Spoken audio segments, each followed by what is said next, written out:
মুহররম মাসে কি কি আমল করব? মুহররম মাস শুরু হয়েছে, আমরা জানি মুহররম মাসের সবচেয়ে গুরুত্বপূর্ণ আমল হলো বেশি বেশি নফল রোজা রাখা। কারণ নবী করিম সাল্লাল্লাহু আলাইহি ওয়াসাল্লাম বলেছেন, আফদালুস সিয়াম বা'দা রমাদান শাহরুল্লাহিল মুহাররম। আল্লাহর কাছে রমজানের পরে সবচেয়ে শ্রেষ্ঠ রোজা হলো কোন মাসের রোজা?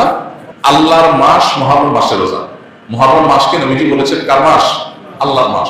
সব মাসই আল্লাহর, কিন্তু এটাকে আল্লাহর মাস বলে নবীজি সাল্লাল্লাহু আলাইহি ওয়াসাল্লাম ইঙ্গিত করেছেন এই মাসটা বিশেষ কারণে মর্যাদাপূর্ণ। তাহলে আমরা আজকে যে মাসটাতে প্রবেশ করলাম, এই মাসটা একটা মর্যাদাপূর্ণ মাস। সম্মানিত 4 মাস সম্পর্কে কোরআন যে ধারণা দিয়েছে আমাদেরকে, আল্লাহ বলেছেন, ইন্না ইদ্দাতাশ শুহুরি ইনদাল্লাহি 12 শাহরান ফি কিতাবিল্লাহি ইয়াওমা খালাকাস সামাওয়াতি ওয়াল আরদ মিনহা আরবাআতুন হুরুম। নবমণ্ডল ভূমণ্ডল সৃষ্টির দিন থেকেই বছরের গণনা হয় 12টা মাস দিয়ে। এর মধ্যে 4টা মাস হলো সম্মানিত। এই যে 4টা মাসকে আল্লাহ সম্মানিত বলেছেন, এই 4টা সম্মানিত মাসের মধ্যে একটা হলো মুহররম। বরং 4টা সম্মানিত মাসের মধ্যে সবচেয়ে বেশি সম্মানিত যেটা, সবচেয়ে শ্রেষ্ঠ মাস যেটা, সেটা হলো কোন মাস? মুহররম মাস। এই জন্য মাস হিসাবে রমজানের পরে সবচেয়ে মর্যাদাপূর্ণ মাস হলো কোনটা? মুহররম মাস, যেটা আমরা ইতিমধ্যে শুরু করেছি বা যে মাসে আমরা প্রবেশ করেছি। তো এই জন্য এটাকে আল্লাহর মাস বলা হয়েছে। এই মাসে বেশি বেশি নফল রোজা রাখতে হয়। নফল রোজা নিয়ে অবশ্য আরেকটা হাদিস আছে, এর সাথে বাহ্যিক দৃষ্টিকোণ থেকে কন্ট্রাডিক্টরি মনে হয়। সেটা হলো আমাদের আয়েশা রাদিয়াল্লাহু আনহা থেকে বর্ণিত, নবী সাল্লাল্লাহু আলাইহি ওয়াসাল্লাম এর ব্যাপারে তিনি বলেছেন, মা রাআইতু রাসূলুল্লাহ সাল্লাল্লাহু আলাইহি ওয়াসাল্লাম ইসতাকমালা সিয়ামা শাহরিন কাত্তু ইল্লা ফি রমাদান ওয়া মা রাআইতুহু আকসারা সিয়ামা মিনহু ফি শাবান। অর্থাৎ আমাদের আয়েশা বলেছেন রাদিয়াল্লাহু আনহা যে আমি নবী করিম সাল্লাল্লাহু আলাইহি ওয়াসাল্লামকে পুরো মাস রোজা কমপ্লিট করতে দেখছি এক মাসে, শুধু রমজান মাস, যে পুরো 30 দিন রোজা রাখছেন। এটা শুধু দেখেছি কোথায়? রমজান মাস। আর রমজান মাস ছাড়া সবচেয়ে বেশি মাসের বেশিরভাগ দিন রোজা রাখছেন দেখছি যে মাসে, সেটা হলো শাবান।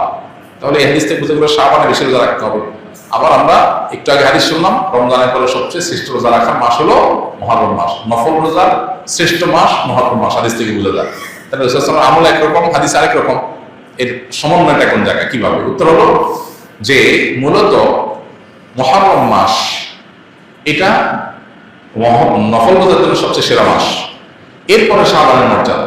নবী সাল্লাল্লাহু আলাইহি ওয়াসাল্লাম হাদিসটা বলেছেন, কিন্তু এটা আমল করার সুযোগ তিনি পান নাই। আল্লাহ তাকে দুনিয়া থেকে নিয়ে গেছেন।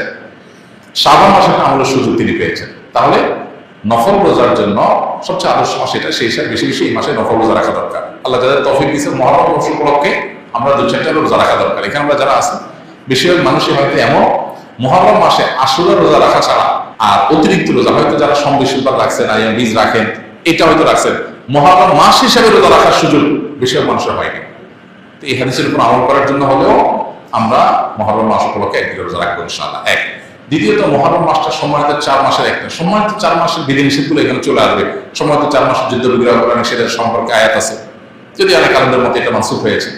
আবার সম্মানিত মাস হিসাবে আল্লাহ তাআলা বলেছেন, ফালা তাযলিমু ফিহিন্না আনফুসাকুম, এই মাসগুলোতে তোমরা নিজেদের প্রতি অবিচার করো না। পাপাচার থেকে বাঁচার জন্য এটা বিশেষভাবে যত্নশীল হতে হবে। ইবাদত বন্দেগীর রুটিন কাজগুলো বিশেষ আন্তরিকতার সাথে করতে হবে। এটা হলো মুহররম মাসের করণীয়। এছাড়া মুহররম মাসের মধ্যে আশুরার দিনটা আছে, সেই উপলক্ষে বিশেষ করণীয় আছে আশুরা রোজা রাখা এবং আল্লাহ তাআলা শুকর আদায় করা মুসা আলাইহিস সালামের বিজয়ের কারণে 2টা রোজা রাখা সুন্নাত আশুরাকে কেন্দ্র করে। এই হলো মুহররম মাসের করণীয়। এর বাইরে মুহররম মাসকে কেন্দ্র করে অনেক করণীয় আমাদের সমাজে আছে, যেগুলো একটাও কোরআন বা হাদিস দ্বারা প্রমাণিত নয়। সম্প্রতি দেখা গেছে চাঁদা না দেওয়ার কারণে একজন লোকের দাড়ি ধরে মারধর করেছে, এর কোনো বিচার হয় না কেন এই দেশে? ভাই, এই বিষয়গুলো তো আমাদের দেশে নতুন না। হয়তো 2-1টা ঘটনা ভাইরাল হয়, আর বাকিগুলো হয় না। আমরা যে ঘটনা দেখেছি, সারা দেশের মানুষ যে মানিকগঞ্জে একজনের দাড়ি ধরে তাকে মারধর করা হয়েছে চাঁদা না দেওয়ার কারণে, মিডিয়ার মারফত যেটা আমরা জানতে পেরেছি।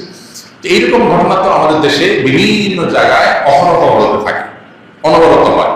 বাকি জিনিসগুলো হয়তো আমাদের পর্যন্ত আসে না, আমরা জিনিসগুলো হয়তো জানি না, জাস্ট এইটুকু যে আমরা জানতে পারি না। এগুলো কেন হয়? এগুলো এই জন্য হয় যে এগুলো বিচারের মুখোমুখি করা হয় না, এগুলোর উপযুক্ত বিচার হয় না। এই জন্যই হয়, কোনো অপরাধের যখন বিচার সঠিকভাবে না হয়, সে অপরাধ বারবার মানুষ করতে থাকে, বারবার হতে থাকে।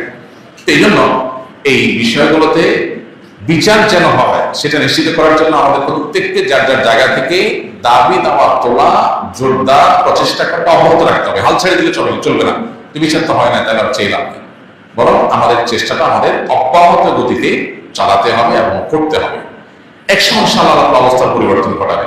আমি একটা কথা প্রায় বলি, মাস্তানি করা এটা ছোট লোকদের কাজ। যারা যত নিচু প্রকৃতি, তারা তত গায়ের জোর খাটায়, তারা তত অহংকার করে। আর যারা যত সম্মানিত, যারা মর্যাদাবান, যাদেরকে আল্লাহ তাআলা যত বেশি দায়িত্বশীল করেছেন, তারা তত বেশি সতর্ক থাকে এবং এই সমস্ত ছোট লোকই করে না। তো যারা এই ধরনের জুলুম করে, আল্লাহ তাআলা সব সহ্য করলেও জুলুম সহ্য করেন না। আল্লাহ বলেছেন হাদিসে কুদসিতে, ইয়া ইবাদি ইন্নী হারামতু যুলমা আলা নাফসি ফালা তাযালামু, হে আমার বান্দারা, জুলুম আমি নিজের জন্য নিজে হারাম করেছি, অতএব তোমরা একে অপরের প্রতি জুলুম করবে না। এই বিষয়ে আল্লাহ তাআলা সতর্ক করেছেন। বিধান যারা এই ধরনের কর্মকাণ্ডে জড়িত তারা যেন আল্লাহর কাছে তওবা করে ফিরে আসে। আল্লাহ আমাদের সবাইকে এই ধরনের জুলুমের কাছ থেকে বেঁচে থাকার তৌফিক দান করুন। জুমার সালাতের জন্য দুইবার আযান কেন দেওয়া হয়? প্রথম আযান জোরে হলে দ্বিতীয় আযান আস্তে কেন দেওয়া হয়?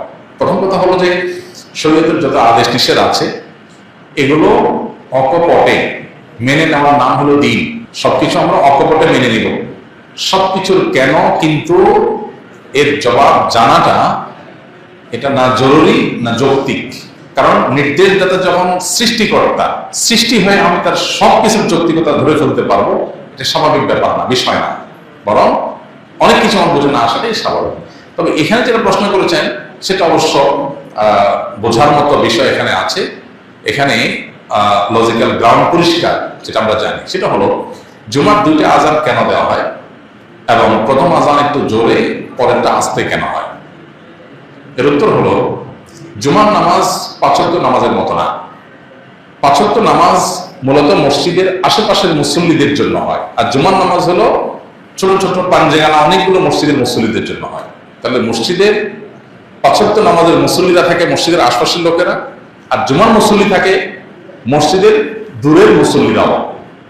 পাঞ্জেগানা যেখানে শুধু ৫ ওয়াক্ত নামাজ হয়, আজকাল তো অবশ্য সব মসজিদই জুমার নামাজ হয়ে গেছে। বাকি ইসলামের নির্দেশনা হলো একটা বড় এলাকা ছোট ছোট পাঞ্জেগানা মসজিদ থাকবে আর একটা জুমার মসজিদ থাকবে, যাতে জুমার দিন সব এলাকার মানুষ এক জায়গায় একত্র হতে পারে। এটা ইসলামের সামাজিক সৌন্দর্য। যেহেতু জুমার নামাজে আশেপাশের বিভিন্ন পাঞ্জেগানা মসজিদের মুসল্লিরা দূর দূরান্ত থেকে আসবে, অনেক দূর থেকে আসবে, সেই জন্য তাদের জন্য তাদের আসার সুবিধার্থেই দুইটা আযানের ব্যবস্থা। প্রথম আযানটা অনেক আগে দেওয়া হয় যাতে করে দূরের মানুষগুলো ওইটা শুনে ধীরে ধীরে আসতে আসতে নামাজের সময় হয়, নামাজের সময়ের আগে তারা আসতে পারে। আর শেষের আযানটা দেওয়া হয়, এটা হলো নামাজ শুরু করার আগের যে আযান সেটা। আর প্রথমটা হলো দূরের মানুষকে জানাবার জন্য। দূরের মানুষকে জানাবার জন্য যদি দেওয়া হয় যেন ওটা জোরে হয়, বাইরে হয়। আর দূরের মানুষকে আহ্বান করার উদ্দেশ্য না পরের আযানে, সেজন্য এটা ছোট হয়, আসতে হয়, ভিতরে হয়। এই দুই আযান নিয়ে অনেকে বিতর্ক তোলেন। কোনো প্রয়োজন নাই এটা নিয়ে বিতর্ক করার, কারণ এটা যদিও খোলাফায়ে রাশেদার আমলে চালু হয়েছে, কিন্তু এই আযান নিয়ে কোনো সাহাবীর কোনো প্রশ্ন, বিতর্ক বা ভিন্ন মত সেরকম উল্লেখযোগ্য ছিল না। সো এই ব্যাপারে বলতে পারি উম্মার ইজমা রয়েছে। অতএব এটা নিয়ে অহেতুক বিতর্ক বাড়ানোর কোনো প্রয়োজন